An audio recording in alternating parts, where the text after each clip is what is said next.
Ens trobem davant el mur de la Verneda, una obra que va crear molta controvèrsia entre els seus veïns des del dia que es va aixecar als anys 80.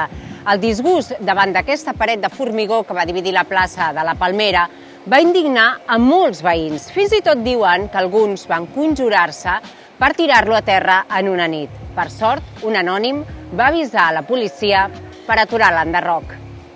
Sabeu a qui pertany? I si us ensenyo aquesta fotografia? Exacte, us sona del Guggenheim de Bilbao i és l'obra Snake del nord-americà Richard Serra, un dels artistes vius més cotitzats al món. Autor també d'aquest mateix mur, primera obra de Serra en un espai públic en tot l'estat espanyol. Però no patiu, a Barcelona no hem estat els únics escèptics. Serra ja hi comptava amb aquesta negació i refús davant la seva obra pública que modifica l'espai. De fet, a Manhattan van aconseguir retirar l'obra de l'artista que també va dividir la plaça Federal en dos davant la indignació pública. Serra és un artista provocador, desafiant, que busca sempre una interacció amb el públic.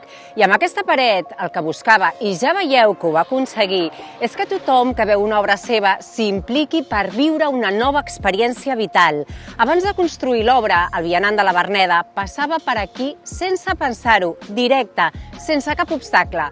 Però el mur de Richard Serra va obligar el vianant a seguir una ruta diferent, a canviar els seus hàbits.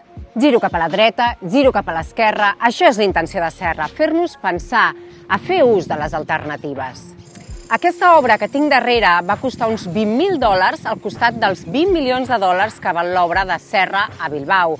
Una gran diferència, oi? Doncs ja ho veieu, estem envoltats d'obres de prestigi internacional. Potser només ens cal que mirem amb atenció.